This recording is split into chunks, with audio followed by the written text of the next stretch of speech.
Hello students, welcome back. आज हम लोग एनसीईआरटी का चैप्टर नंबर 5.1 का क्वेश्चन नंबर 8 सॉल्व करने जा रहे हैं। चैप्टर है हमारा कंटिन्यूटी एंड डिफरेंशिएबिलिटी।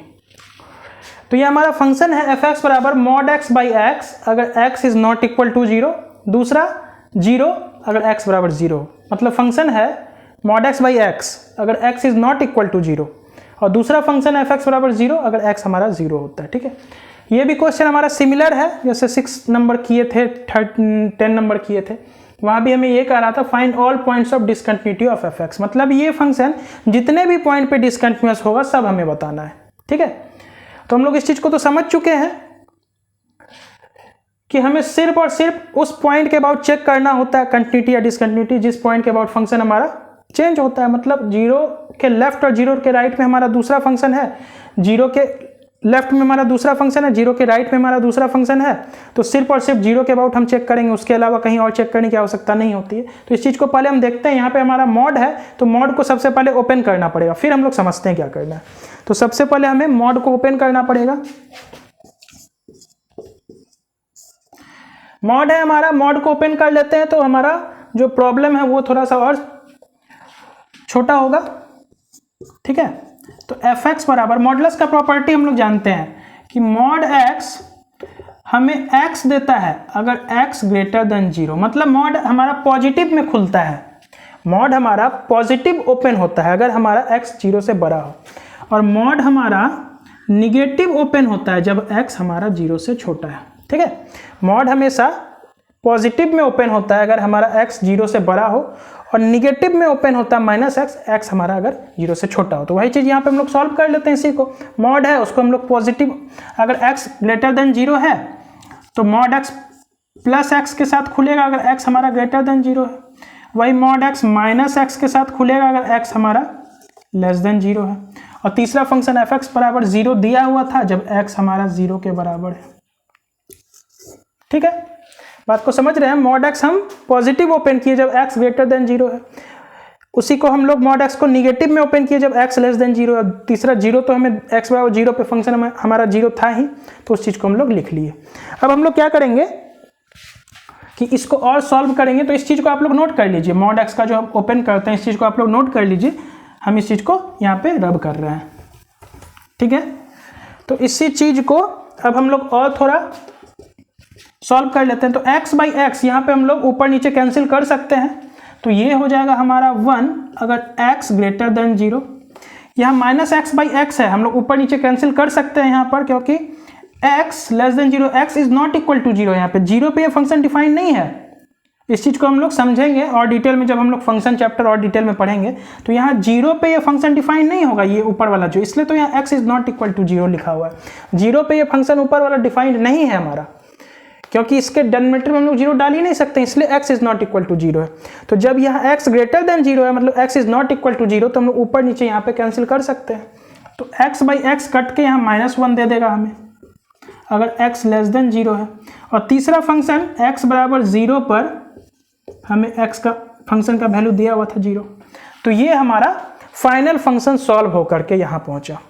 तो सबसे पहले इस चीज़ को आप लोग नोट कीजिए, हम इस चीज़ को मिटा करके इसको और यहाँ पर लिख लेंगे, फिर ताकि आगे हम लोग लेफ्ट हैंड लिमिट और राइट हैंड लिमिट निकालें। ठीक है, तो इस चीज़ को आप लोग नोट कीजिए, यहाँ पे हम लोग इस चीज़ को मिटा देंगे।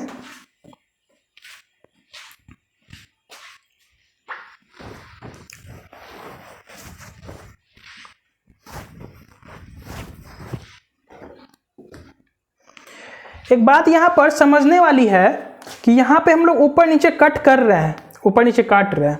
यहाँ पर x ग्रेटर देन जीरो है, हम ये कह रहे थे कि यहाँ पर ये जो ऊपर वाला फंक्शन है, नीचे वाले की बात नहीं कर रहे हैं। x बराबर जीरो पे तो ये जीरो दिया हुआ है फंक्शन, इसकी बात नहीं कर रहे हैं। ऊपर वाला फंक्शन अगर हम लोग बात करें मॉड x बाई एक्स, तो ये फंक्शन जीरो पे डिफाइंड नहीं होगा, क्योंकि हम लोग जानते हैं डिनोमिनेटर में कभी भी जीरो नहीं हो सकता है, डिनोमिनेटर में जीरो नहीं हो सकता, इसलिए यहाँ x is not equal to zero लिखा हुआ है। मतलब ये फंक्शन जीरो पे डिफाइन नहीं होगा, जीरो के अलावा कोई भी इनपुट हम डालें, जीरो से छोटा या जीरो से बड़ा, उस पर ये फंक्शन डिफाइंड होगा।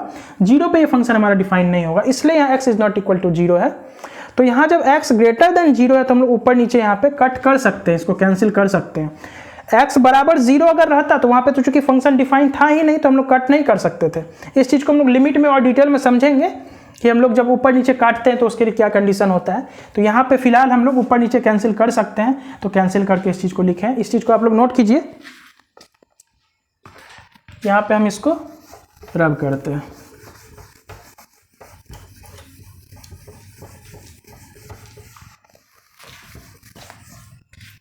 तो फाइनल जो हम लोग सॉल्व किए थे वो हमारा फंक्शन बना था f(x) बराबर 1 अगर x ग्रेटर देन 0, -1 था हमारा अगर x लेस देन 0, और तीसरा फंक्शन x बराबर 0 पे फंक्शन हमारा 0 था। ठीक है, ये 3 फंक्शन हो गया। अब यहाँ कह रहा है हमें, अब हमारा मेन क्वेश्चन यहाँ से स्टार्ट होता है। वो तो हम लोग मॉडुलस का प्रॉपर्टी लगा के उसको सॉल्व कर रहे थे। अब हमारा क्वेश्चन यहाँ से सॉल्व होता है। कह रहा था find all points of discontinuity of f(x), मतलब ये फंक्शन जितने भी पॉइंट पे डिसकंटिन्यूअस होगा वो हमें बताना था। तो इस चीज़ को हम लोग क्वेश्चन नंबर 6 और 10 में समझे थे कि हमें सिर्फ और सिर्फ 0 के अबाउट चेक करना होता है, जिस पॉइंट के अबाउट फंक्शन हमारा चेंज करता है। 0 के राइट में हमें फंक्शन का वैल्यू 1 है, 0 के लेफ्ट में फंक्शन का वैल्यू -1 है, एट x बराबर 0 पे फंक्शन का वैल्यू 0 है। तो सिर्फ और सिर्फ हम 0 पे चेक करेंगे, 0 के अलावा कहीं और चेक करने की आवश्यकता ही नहीं है। मन में डाउट आ सकता है कि find all points of discontinuity है, तो इसका मतलब ये फंक्शन एक से ज़्यादा पॉइंट पे डिसकंटिन्यूअस हो सकता है। नहीं होगा, क्योंकि ऊपर वाला क्या f(x) बराबर 1 ये एक कांस्टेंट फंक्शन है। कांस्टेंट फंक्शन हर पॉइंट पे कंटिन्यूअस होता है।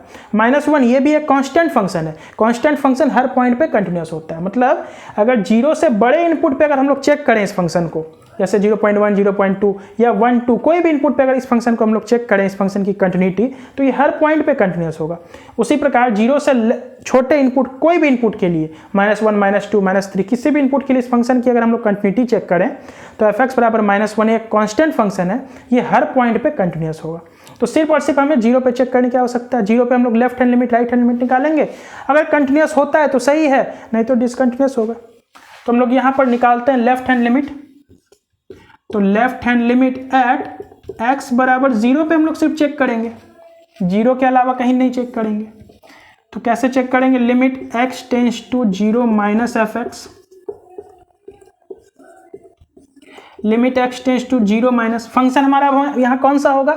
0 के लेफ्ट में। तो 0 के लेफ्ट में हम देख रहे हैं ये वाला फंक्शन होगा, क्योंकि ये तो 0 के राइट में ये फंक्शन है। 0 के लेफ्ट में -1 होगा, क्योंकि ये फंक्शन हम तभी ले सकते हैं f(x) बराबर -1 जब इनपुट हमारा 0 से छोटा हो। और हम यहाँ 0 के लेफ्ट में निकाल रहे हैं, मतलब 0 से थोड़े से छोटे इनपुट पे निकाल रहे हैं, तो हमारा फंक्शन बीच वाला हो जाएगा -1। अब चूंकि ये कॉन्स्टेंट फंक्शन है तो डायरेक्ट बाहर निकल जाएगा, हमारा लेफ्ट हैंड लिमिट -1 हो गया। सिमिलरली हम लोग राइट हैंड लिमिट निकाल लेते हैं एट x बराबर 0। उसी प्रकार हम लोग करेंगे यहाँ पर limit x tends to 0 plus f(x).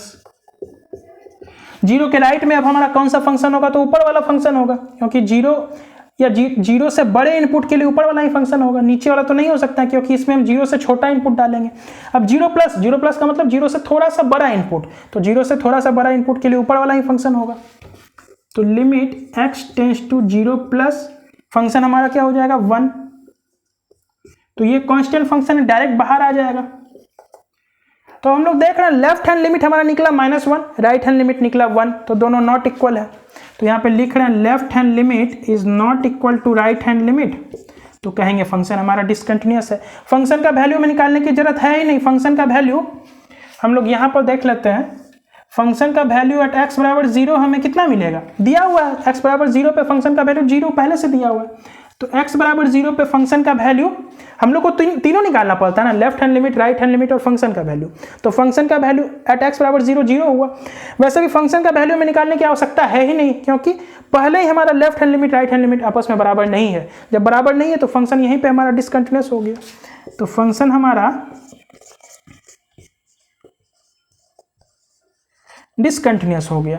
तो कह रहा find all points of discontinuity of f(x), तो कहेंगे ये फंक्शन सिर्फ और सिर्फ एक पॉइंट पे डिसकंटिन्यूअस है एट x बराबर 0, डिसकंटिन्यूअस एट x बराबर 0। इसके अलावा हर जगह ये फंक्शन कंटिन्यूअस होगा।